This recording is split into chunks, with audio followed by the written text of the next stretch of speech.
ಬನ್ನಿ ವೀಕ್ಷಕರೇ, ನೀವು ನೋಡ್ತಾ ಇದ್ದೀರಾ Emami healthy and tasty sunflower oil ಅರ್ಪಿಸುವ ಒಗ್ಗರಣೆ ಡಬ್ಬಿ ಕಾರ್ಯಕ್ರಮ.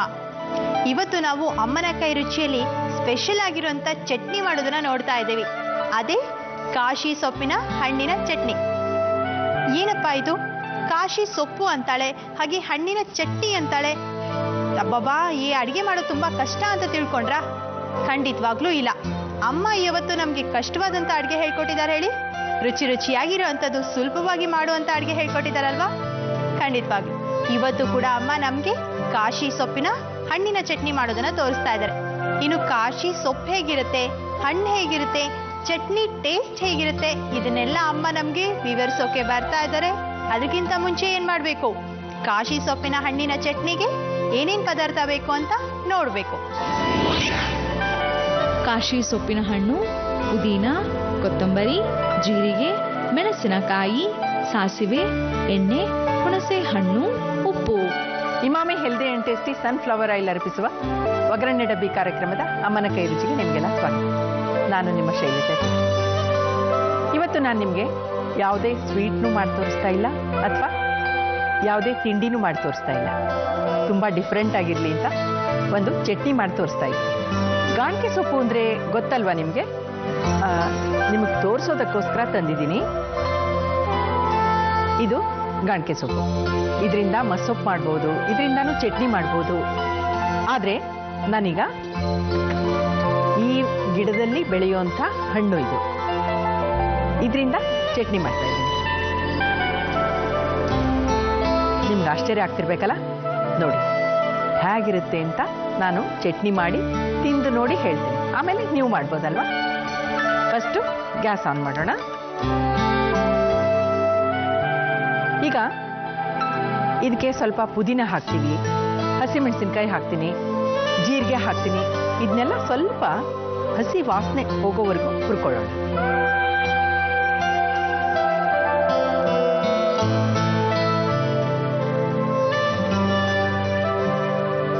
Emami healthy and tasty sunflower oil ಇದ್ದೀನಿ.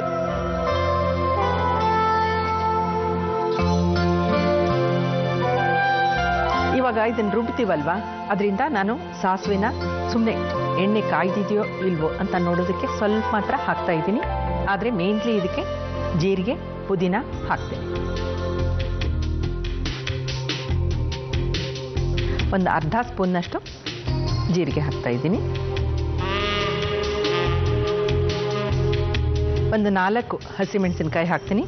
ಹಸಿಮೆಣಸಿನ್ಕಾಯಿನ ಹೀಗೆ ಇಡಿಯಾಗಿ ಹಾಕಿದ್ರೆ ಅದು ಎಣ್ಣೆಲಿ ಹೊಟ್ಟೆ ಹೊಡ್ಕೊಂಡು ಬೀಜ ಪಟ್ಟಂತ ಆಚೆಗೆ ಹಾರುತ್ತೆ. ಅದರಿಂದ ಮೊದಲೇ ಹೀಗೆ ಕೈಯಿಂದ ತುಂಡು ಮಾಡಿ ಹಾಕಬೇಕು.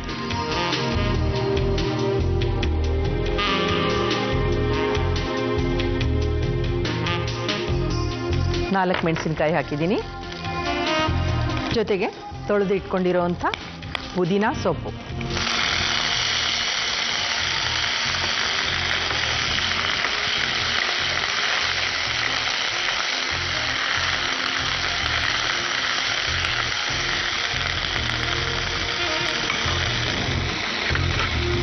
ಒಣ ಕೊಬ್ಬರಿ,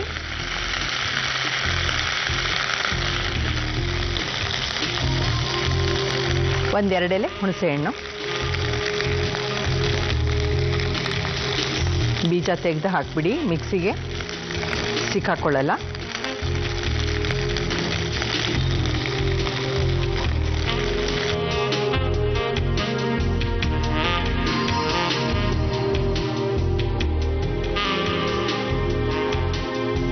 ಇದನ್ನೀಗ ಆಫ್ ಮಾಡ್ತಾ ಇದ್ದೀನಿ.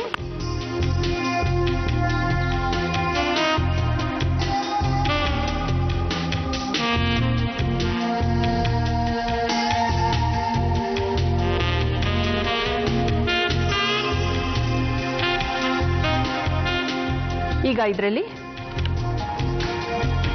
1 ಸ್ಪೂನ್ ಉಪ್ಪು ಹಾಕ್ತಾ ಇದ್ದೀನಿ, ಕೊತ್ತಂಬರಿ ಹಾಕ್ತಾ ಇದ್ದೀನಿ,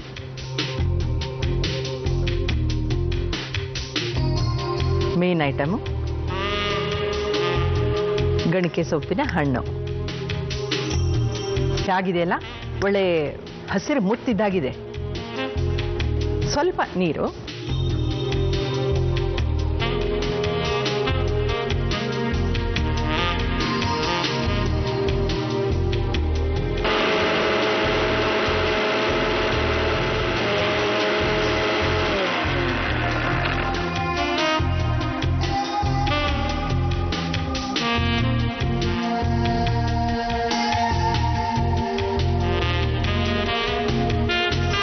ಅಂತೂ ರೆಡಿ ಆಯಿತು. ಮೇಲೊಂಚೂರು ಹಿಂಗೆ ಹಾಕ್ಬಿಟ್ಟು ಒಗ್ಗರಣೆ ಕೊಟ್ಬಿಡೋಣ.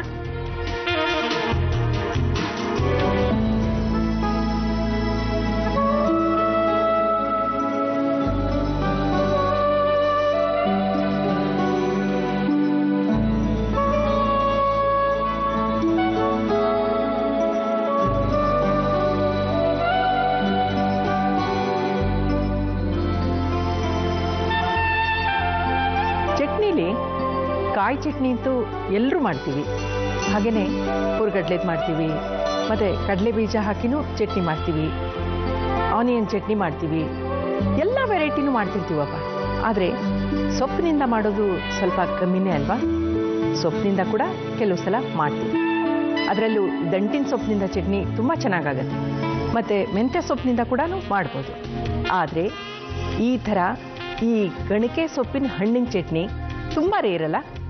ನೀವೆಲ್ಲೂ ಕೇಳಿರಲಿಲ್ಲ ಅಂದ್ಕೋತೀನಿ. ಇವಾಗ ನೋಟ್ ಮಾಡಿ ಇಟ್ಕೊಂಡಿದ್ದೀರಿ ಅಲ್ವಾ? ಎಲ್ಲ ಕಡೆನೂ ಸಿಗುತ್ತೆ ರೀ ಇದು. ಹೊಲಗಳಲ್ಲಿ ಅಲ್ಲಿ ಇಲ್ಲಿ ತುಂಬಾ ಬೆಳೆಯುತ್ತೆ. ಅದಕ್ಕೆ ಎಲ್ಲಿ ಸಿಕ್ಕರೂ ಬಿಡಬೇಡಿ, ತೊಗೊಂಡು ಬನ್ನಿ. ತೊಗೊಂಡು ಬಂದು ಮಾಡಿ ನೋಡಿ ಹೇಗಿತ್ತು ಅಂತ ತಿಳಿಸಿ. ಹಿಂಗೆ ಹಾಕಿದ ತಕ್ಷಣ ಗಮ್ಮಂತ ಇದೆ ಒಗ್ಗರಣೆ.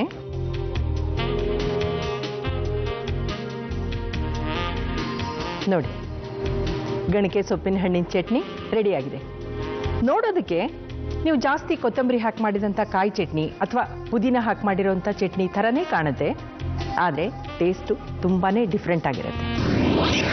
ಕಾಶಿ ಸೊಪ್ಪಿನ ಹಣ್ಣಿನ ಚಟ್ನಿ ಮಾಡುವ ವಿಧಾನ: ಬಾಣಲೆಯಲ್ಲಿ ಸ್ವಲ್ಪ ಎಣ್ಣೆ, ಸಾಸಿವೆ, ಜೀರಿಗೆ, ಹಸಿ ಮೆಣಸಿನಕಾಯಿ, ಪುದೀನ ಸೊಪ್ಪು, ಒಣಕೊಬ್ಬರಿ, ಸ್ವಲ್ಪ ಹುಣಸೆ ಹಣ್ಣನ್ನು ಹಾಕಿ ಚೆನ್ನಾಗಿ ಫ್ರೈ ಮಾಡಿಕೊಳ್ಳಿ.